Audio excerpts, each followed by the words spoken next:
Some time at the beach can be a great way to spend an afternoon, but you have to take the bad with the good. And if you're a beachgoer, you know that plenty of junk can wash up on the shores. Sometimes, though, there among the usual clots of seaweed and trash, the gentle tides will deposit something truly weird. If you've ever wondered what it would be like to wander into a surreal comedy, try putting yourself in the flip-flops of the people that have stumbled upon these finds, the strangest things to ever wash ashore. Myrtle Beach, South Carolina is a favorite tourist destination, and its miles of beaches accommodate nearly 100,000 visitors a year. But 7-year-old Foster Frazier wasn't interested in lounging around the beach during his stay. Being an enormous fan of anything having to do with sharks, he was digging along a stream bed looking for teeth when he made the kind of find that would make a marine archaeologist green with envy. Young Foster dug up a 5-inch tooth bigger than his fist, which once belonged to a 50-foot terror of the seas, the Megalodon shark, which has been extinct for 2.5 million years. Foster's parents at first took the tooth to be a sand-covered rock, but further inspection left them speechless, as Foster had stumbled across a specimen that often eludes even professional deep-sea fossil hunters. Even more strangely, the boy had previously told his parents that he would one day find such a tooth, and that God would tell him where to find it. So either Foster made a really lucky guess, or he has a direct line to the Almighty. The coasts of the Pacific Northwest are no strangers to large driftwood, often called drift logs, and powerful winds combine with high tides to relocate them from hilltops to beaches on a regular basis. But in 2010, a specimen washed ashore that was just a little bit bigger than your average drift log, an absolute monster of a tree of the type regularly found deep in the forest. The driftwood wasn't measured, but it dwarfs this 6-foot-tall woman and would have towered perhaps 200 feet in the air when upright. The type of perfect storm required to rip this beast from the ground, float it down a swollen river, and wash it up on the shore is tough to imagine. But you may have heard that the Northwest has some wacky weather patterns. Well, here's the ridiculously huge proof. For centuries, the giant squid was nothing but a myth. They were first described over 2,000 years ago, and they probably contributed to the ancient legend of the Kraken, which was common among mariners. Specimens began to be recovered in the 1800s, but the first modern living specimen was captured in 2004, and strandings on beaches are very uncommon. So residents of the Spanish village of Cantabria were understandably shocked to find one of the 30-foot monsters washed up on their local beach one day in the fall of 2013. Strangely, underwater photographer Enrique Telledo happened to be nearby and managed to get some pictures of the type that he probably never thought he'd take on dry land. The 400-pound blob was moved to the town's Maritime Museum, where it can fascinate and freak out the locals for years to come. A British couple having a stroll along Middleton Sands Beach made a very unusual, smelly, and profitable discovery one day in April 2016. At first glance, it could be mistaken for a strange whitish rock, but Gary and Angela Williams recognized it at once for what it was: a huge lump of ambergris, which is essentially whale vomit. Gary described the smell as a cross between squid and farmyard manure, but oddly enough, the substance is coveted in the perfume industry, and it's very expensive. It originates in the digestive tracts of sperm whales, who eject it into the sea when they're sick. Once allowed to dry and age, its distinctive foul odor changes to more of an earthy scent, lending to its use in perfumes and colognes. The lump found by the Williams was estimated to be worth up to 50,000 pounds, or about 70,000 American dollars. A pretty stinky way to come up on a huge payday, but we doubt they're complaining.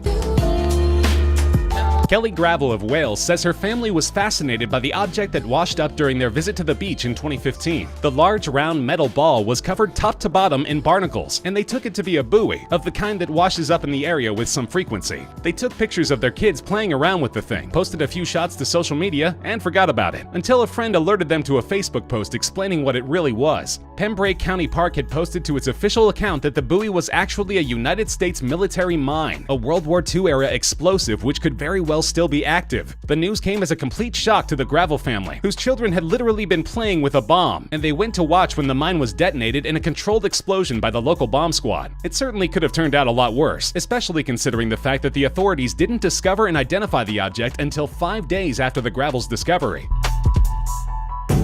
Giant squids are one thing, but an Aberdeen couple think that they found a sea monster carcass of a non-invertebrate variety during a walk along the beach in 2011. The 30-foot animal had an intact tail, skull, and teeth, and while it certainly had a prehistoric look to it, nobody is sure exactly what it was to this day. Some have suggested that it was the partially decayed carcass of a pilot whale, while others have gone the complete opposite route and declared that it must have been a plesiosaur, a long-extinct prehistoric flippered sea reptile, which had long been suspected of having an active colony in Scotland's Loch Ness. The truth may be somewhere in between. After all, it's perfectly plausible that there are a number of large sea animals that science simply hasn't discovered yet, but it definitely looks like the type of animal you'd rather encounter dead on the beach than alive in the ocean. You probably don't associate the frozen Russian province of Siberia with beaches, but there are plenty, only not the kind you'd want to visit to go sunbathing. It's strange to see sandy beaches covered with ice and snow, but an occurrence that took place near a village by the Gulf of Ob ratcheted the strange meter up to an 11. These are snowballs, thousands and thousands of them, all packed in neatly along an 11-mile stretch of beach, and they weren't made by the villagers for the annual all-village snowball fight. According to the Arctic and Antarctic Research Institute, they were formed naturally out of slush, which formed into frozen chunks, which were then blown along the coastline by strong winds. The result? Perfectly rolled snowballs, ranging in diameter from about the size of a tennis ball to whoppers 3 feet across. Nobody is sure how often the perfect conditions for this phenomenon to occur come about, but it can't be very often. One village resident said that even the old-timers who had lived there all of their lives had never seen it before. Storm Angus wreaked havoc on the UK in late 2016, blowing through with 80-mile-per-hour gusts and causing devastating flooding. Of course, the UK is accustomed to such rough wintertime weather, but nobody can remember ever before having seen an entire local starfish population suddenly relocated to the beach. Apparently, Angus caused waves strong enough that the creatures were dislodged from the seabed in vast numbers, then left stranded on South Sea Beach when the tide went out. Some local residents spent an afternoon trying to save as many as they could, carrying them in buckets back to the sea, but became discouraged when more just kept washing up. Thousands upon thousands of the critters died where they lay, and while Angus was responsible for only minimal human casualties, users on Twitter were referring to the situation on South Sea Beach as the Starfish Massacre.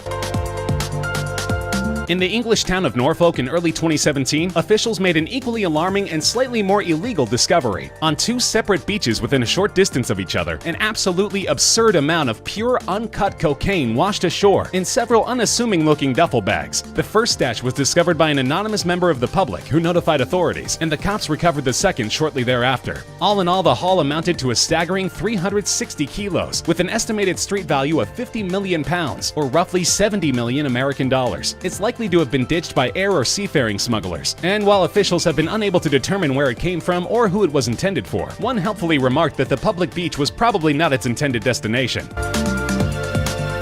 It's safe to say that if you came across a brightly colored 8-foot Lego man during your morning stroll on the beach, you'd probably first check to make sure that nobody had slipped anything into your coffee. But that's exactly what happened to Jeff Heinman, a Sarasota, Florida resident in 2011. Its front bore the printed message "No real than you are," which seems to be missing a word or two, and on the back were the words "Ego Leonard" and the number 8. Baffled residents crowded around to take pictures with the 100-pound fiberglass sculpture, but they weren't baffled for long. Ego Leonard is a Dutch artist who is known for pulling stunts just like this in the past in his native Holland, and it didn't take authorities long to crack the extremely silly case. They briefly detained the Lego man until Mr. Leonard came forward to claim him, and it took him all of about 8 months to make another public appearance, washed up on the shore of LA County's Topanga Beach. Apparently he just can't resist catching a wave.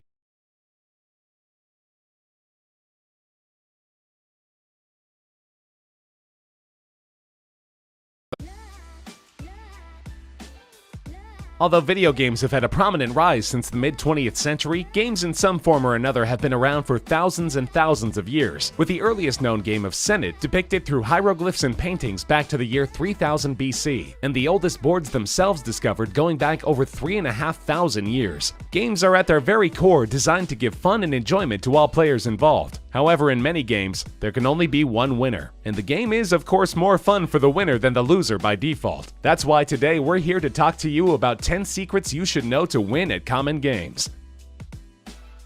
Also known as noughts and crosses, tic-tac-toe has been around for thousands of years in one form or another. It has been traced back to as early as the year 1300 BCE, where a variant of a simple 3-in-a-row game was discovered to have been played on ancient Egyptian roofing tiles. The game in its modern form boils down to a turn-taking game that is often used to introduce young children to board games and pencil and paper games. If you're interested in playing it on a more competitive level, the first thing you should know is that you have less than a 1 in 3 chance of winning the game if you go second. Given that the X's usually start, when possible, you should choose X. There are 138 possible ways the game can end, 3 of which are draws, 91 are X wins, and 44 are O wins. When you begin as X, you should start by placing your piece in the corner. If the opponent places their O in a corner adjacent to you horizontally or vertically, place your X on the opposite side of the board to your first X. The opponent is now forced to block you by placing their O in the middle square. From here, place your third X in the last unoccupied square. Then on your next turn in the edge square, that guarantees your win. If your opponent places their O in the opposite corner of your X on their first move, place your second X in one of the other corners. The opponent will block you on the edge. Then you will place your X in the remaining corner. When your opponent blocks you on that edge, you will win by placing your final X in the center.